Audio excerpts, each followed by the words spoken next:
Welcome on into Gold Sheet TV. Newbie and I are back discussing some NBA, MLB, and of course, we'll always be talking some NFL. Super Bowl's over. The offseason in the National Football League has already basically begun because it's a year long. The NFL never stops. Newbie, what are your key takeaways from really this season? And then after that, let's talk a little bit of the draft because we all see all the social media, Justin Fields unfollowing the Bears and this, what they're going to do with Caleb Williams, what are my commanders going to do? So first, let's talk a little key takeaway you had from maybe the Super Bowl or the season in general, and then let's talk about these top five picks in the draft.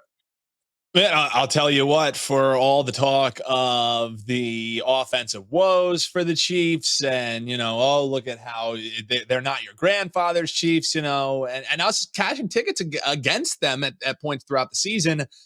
End of the season, when all's said and done, Patrick Mahomes getting the job done again. And, we won't continue to just be on here fanboying and whatever, but we did mention to folks like, hey, Chiefs, slam dunk spot. Don't overthink it. Take the points. And, I'm sure that there's debates on whatever side people talking about. Where's the holding calls? Where's this? Where's that? At the end of the day, Chiefs in the Super Bowl, they get it done. So it just seems like to me, the main takeaway for me is who's finally going to beat the Chiefs? Because even in the year when they have their down year, they have to go on the road in the playoffs. They still get the job done. So that's the big takeaway for me, man. Like, how do we stop this Chiefs juggernaut? They have no wide receivers. Their skill players are what they are. But with that defense, as long as they have that defense on that side of the ball, Pat Mahomes will find a way to make it done. And people can call it fanboy. People can call it this. People can call it that. Four times, man. That's what it comes down to. Yeah, I think it's just the biggest example of, and this is something that like we've known, but I think throughout the courses of seasons and months past, people have a lot of recency bias and whatnot. Like the quarterback position is the greatest equalizer in any sport. Like if you have a great quarterback that can make up for any and all issues that your team potentially has. I was on record all year long about how good this defense was, but I think what this also did now, and this will be a good segue into our draft conversation also, is obviously quarterback's the most important thing imaginable. But number two is the lack of a need for a true number one wide receiver, I think was a really big point. And now in a draft where you have guys like Marvin Harrison Jr. and Malik Neighbors who are expected to be top 7 picks, if not even just top 5 picks, I think maybe there's an opportunity that teams can, reconsider these things. But Newbie, let's talk the draft. Like I mentioned earlier, a lot of the hype, like Justin Fields, I'm following the Bears on social media. Should they keep him? Should they trade him? I think it's a very obvious choice. The odds makers seem to agree with this obvious choice. The Bears draft Caleb Williams, trade Fields, and don't think twice, correct? Yeah, I mean, that definitely seems like, but at the end of the day, like Fields also, he played decent enough down the stretch. I mean, the season was kind of already lost at that point, but it does kind of seem like it's one of those situations that it might happen somewhere, but it's not going to happen here, with all of the noise, which, sometimes that's just how the cookie crumbles here. But the thing for me is, if it's such a sell sign on Fields, like who's the trade partner? One team that really stood out to me that I thought would make a lot of sense, and some people call me crazy for it, like Justin Fields to the Raiders. Your thoughts Hmm. on that? But I'm with you, man. You have to take what they're going to be giving you, and you ended up, because of the trade with the Carolina Panthers, you have a potential clean slate that you can do. So if it really is, no coming back from what you have with Justin Fields, when that other shoe drops, you'll know a lot more about maybe what bets you should be placing in the draft here, or how you look at this team moving forward. But it definitely seems that where there's smoke, there's fire. So I'm kind of with you. I think Fields is out of there. But for me, it's who's the trade partner. Or do you let him seek his own team and try for the best? So, I don't know if you have any thoughts on that. Yeah, so I think what a lot of it comes down to at this point, right? Like, so on a very reputable offshore, like Caleb Williams is minus 900 to be the number one overall pick. So whether that So there you means go. the Bears are That they technically trade the trading. pick or trade the player. That's the thing that we don't know. But I'm kind of with you. Williams is off the board first, regardless what team it is, and the odds would agree. I just think that, right? So you had a chance last year to try to trade Justin Fields and do something similar, and they opted not to do that. And they were probably asking for like around a second or third round pick.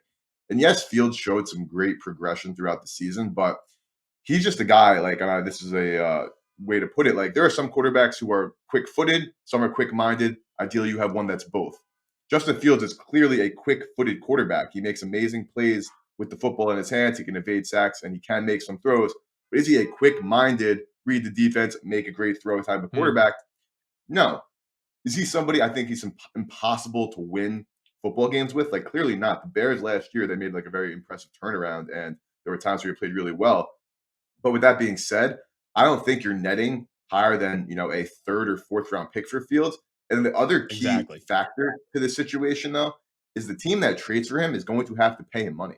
Like, he is off Yep. this rookie deal. He's going to be looking at like a Daniel Jones and be like, listen what Daniel Jones got. Like, maybe I'm not in that category. The Giants obviously have their own issues, but like, you're not getting Justin Fields for, a 1 year, $5 million contract. Like, he's going to be looking for more. Maybe that's not what he gets. And you get what you get and you have to, play the game. But I think that financial implication is being very much overlooked because Justin Fields is probably looking around the league at some of these other quarterbacks saying, like, I'm not taking a 1 year, $5 million deal. Like, he was making more than that. And he has shown some good signs. But I think maybe the Atlanta Falcons would be an interesting place for Justin Fields to go. Fair. Obviously they haven't really figured it out there. They have the eighth pick, so maybe they look to make a splash in the draft. Um, I don't think like the Patriots or anybody like that would do anything crazy. The Seahawks, of course, they Agreed. signed back. Because, they're starting from square one is really that was my thought too. I also think one thing that just makes this a little bit more interesting is the fact that the Bears, regardless what they do with Fields, like they're sitting in the best position possible. They have Mhm. the coveted pick in a draft that there is a lot of coveted players. So typically when you're talking about one of these situations with, a lame duck quarterback or what are you doing? It's a team who has to be strategic in their moves. For the Bears, it's like you have everything to lose with this situation because you have Mhm. the number one pick. You're in the driver's seat. You don't have to trade Fields. And even if you do trade Fields, do you care as much that you don't get as much of a return because you have that number one pick? It's just a Uh-huh. really interesting situation that in at least recent drafts, you haven't had a team that just has all the power like the Bears kind of sit here. And it was because of that terrific trade that they made with the Panthers. And that trade, let's be real, hasn't really worked out for the Panthers thus far either. So I'm No, sure the Panthers not wish at all. they were sitting in this position thinking, hey, could we undo what we did last year? But I just found that really interesting with just how much in the driver's seat the Bears are. In recent history, I don't have a team that comes to mind that really has the really great position that this team has. Yeah, and I think the closest comp, which is definitely not a direct comp, would be when the Arizona Cardinals had Josh Rosen, and then they True. immediately drafted Kyler Murray 2 years later, and they didn't really think twice about it. They saw what they had wasn't good enough, and then they made a move, which you have to respect. Like, that is a great thing to do. Like, there's a lot of biases involved in just everyday life decision making. Of course, makes sense, and you don't want to hold on to that like false hope. Now, again, like Josh Rosen was horrible. Justin Fields was at least serviceable at times. Don't get me wrong, but I think this is an easier decision than it seems. I think you draft Caleb Williams, you get what you get for Justin Fields. Justin Fields then, has to have his revenge arc where he has to prove the doubters wrong. I can't say I'm a doubter per se. I think he's properly rated. I think he's a mid quarterback. Makes great plays with his legs. He is not very accurate throwing the football, but is he somebody like you're gonna build your franchise around, pay him a max, and hope you win the Super Bowl? Absolutely not. So I think it's a no brainer here.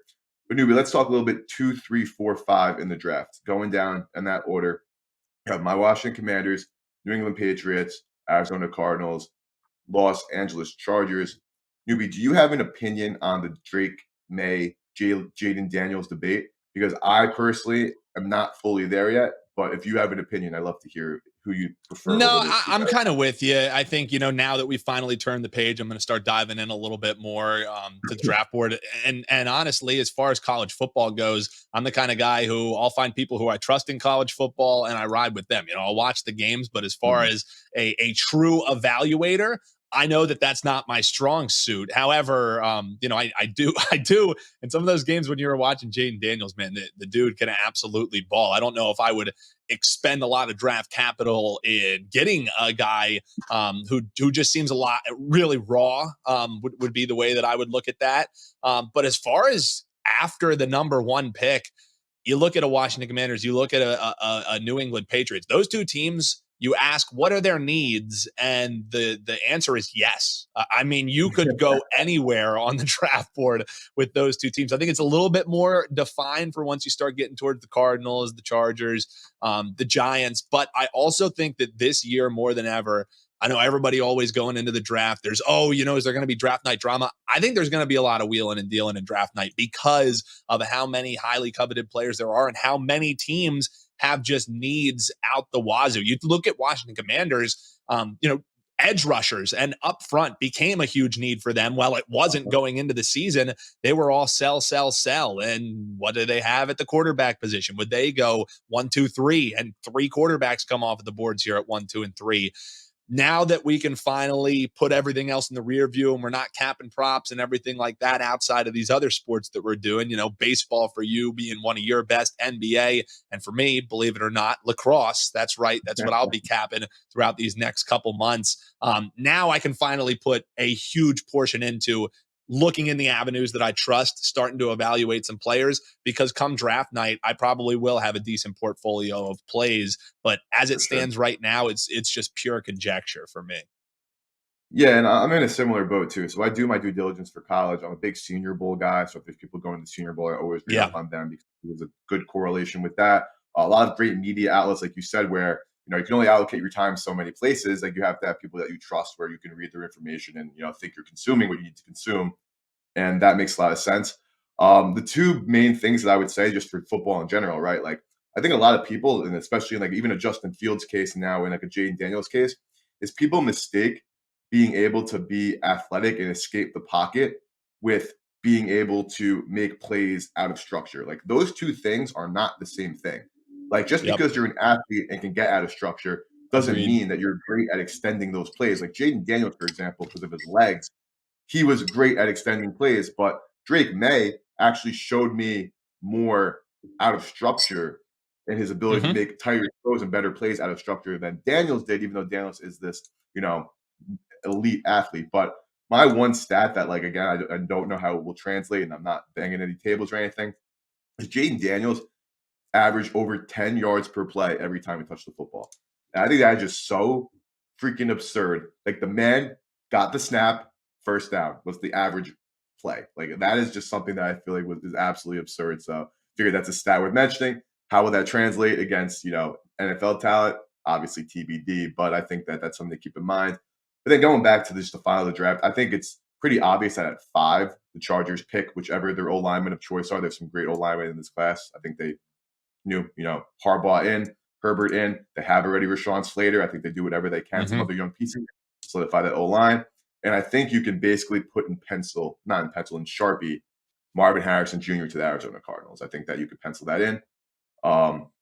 Patriots, I'm not sure. We'll figure that out. New coach, obviously, new system completely.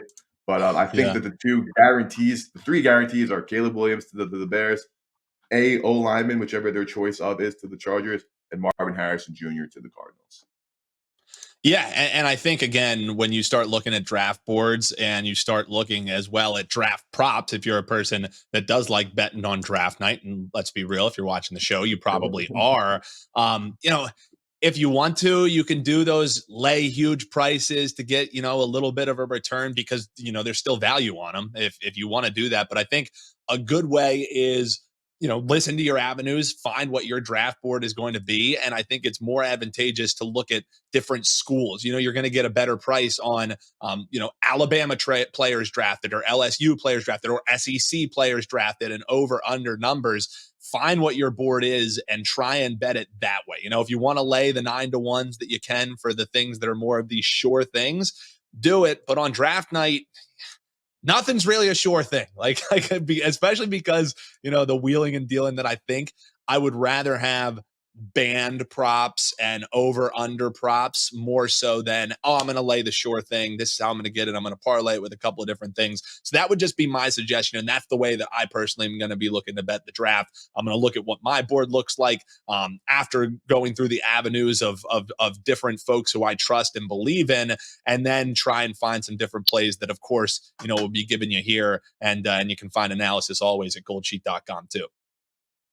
Yeah, of course, we did a huge drafting last year. We'll definitely be doing another huge drafting this year. Not to get too ahead of ourselves because we got some basketball to talk and some baseball.